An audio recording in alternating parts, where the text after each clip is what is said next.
very important to our process is knowing exactly how much aluminum-27 and beryllium-9 are in our samples. So in this part of the video, we're going to show you how we take small aliquots of liquid and how we determine how much aluminum and how much beryllium are actually in each sample. The overall goal of quantifying stable isotopes is to measure the amount of beryllium-9 and aluminum-27 in each sample. Quantifying beryllium-9 is important because quartz occasionally contains native beryllium-9, but it's critical to identify and to quantify this excess beryllium-9 beyond what we add as carrier. Quantifying aluminum-27 is necessary because all quartz contains some amount of aluminum-27. For both, these are the denominators of the ratios we measure at the accelerator, and therefore we need to know the amount of aluminum-27 and beryllium-9 to multiply through and quantify in terms of atoms per gram the rare isotopes, beryllium-10 and aluminum-26.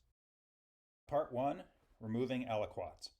The equipment setup: we have 2 hot plates and 2 racks. We have a smaller hot plate that holds a rack in which our aliquots will sit and evaporate, and a larger hot plate that has a rack that will hold the beakers for each sample, each of which will contain about 100 to 120 milliliters of liquid. We have a balance in the hood because we're going to be taking aliquots out of the 120 so ml of liquid here that contains the dissolved sample. So we need to be able to mass the sample itself, and we need to be able to then mass the aliquots that come out. Our dissolved samples are in the rack that you saw them before, and they're held in place so they can't tip over.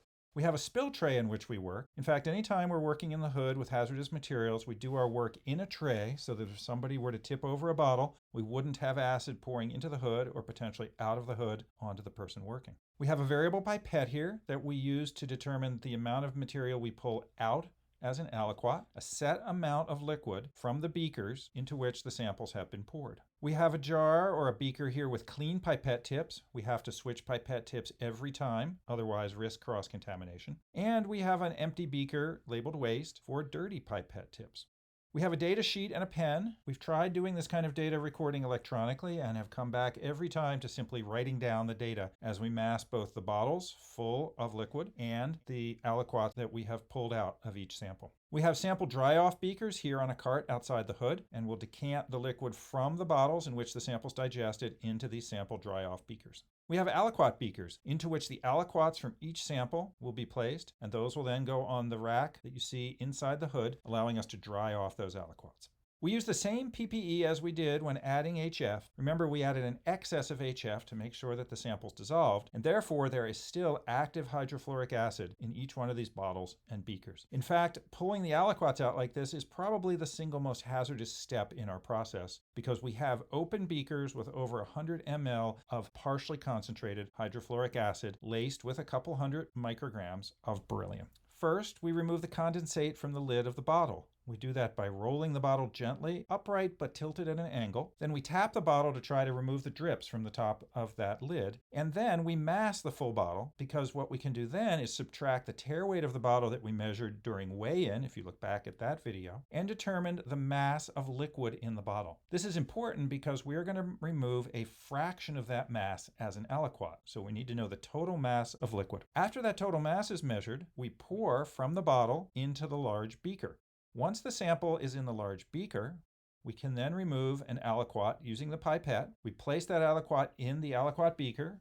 We mass it precisely, having tared the beaker previously on the balance. We then take that aliquot off the balance. We place it into the aliquot drying rack. Those beakers are labeled, so we know which is which. We then remove the second replicate aliquot, and we mass it precisely too, having tared that beaker. So now we have 2 aliquots for each sample. They go on to the single smaller hot plate, and the remaining sample in the beaker goes onto the larger hot plate. Once all the samples are completed, we then add a very small amount of sulfuric acid to the remaining material in the aliquots. And we do that because this prevents the aliquots from drying off completely. That's important because if they do, the small bit of material left in them can be attracted by the static on the Teflon beakers and can actually be lost. So we leave that in solution. It also makes it much easier to get the aliquots back into solution, which means that we don't lose any of the aluminum, or we don't leave any of the aluminum in particulate phase, which is, again, critical because if we don't properly quantify the aluminum, we won't get a proper measurement of the total amount of aluminum-26 in the sample.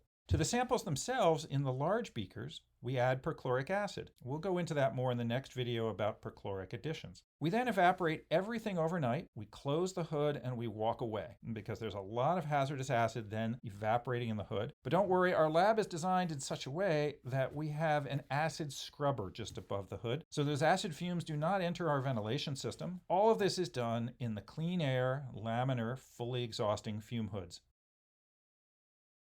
Part 2, Diluting Aliquots. Equipment setup, Part 2. What you see here are the aliquots drying off in their special rack on a hot plate. And then on the right, those same aliquots capped up and heating to make sure they dissolve. We have a balance in the hood by which we first tare the aliquot bottles and then weigh them once the aliquots are diluted. We have a dilution solution that we use, weak sulfuric acid with 10 ppm gallium and yttrium. We have a variable pipette that we use to deliver the dilution solution to each one of the aliquots, which are then masked. We have a vortexer that we use to make sure the aliquots are completely dissolved and homogeneous. And we have test tubes into which each aliquot is poured. The test tubes are labeled. After an overnight dry down to remove all of the acid that was in the sample, we cool the hot plate. One sample at a time, we remove a beaker, we mask that beaker, and we record the mass. Each beaker contains just a small bead of sulfuric acid, a few tens of microliters, which does not evaporate, and dissolved in that sulfuric acid are the contents of the aliquot. We then add 5 mils of weak sulfuric acid that is spiked with 10 ppm gallium and yttrium as internal standards for the ICP, where we're going to measure the aliquots. We mask that total beaker and liquid in it. We then cap it, return it to the hot plate, and warm it for an hour to ensure dissolution. After that hour, we take each beaker off the hot plate, we vortex each one to mix them well, and we transfer the solutions to 15 ml tubes that are labeled with the sample names.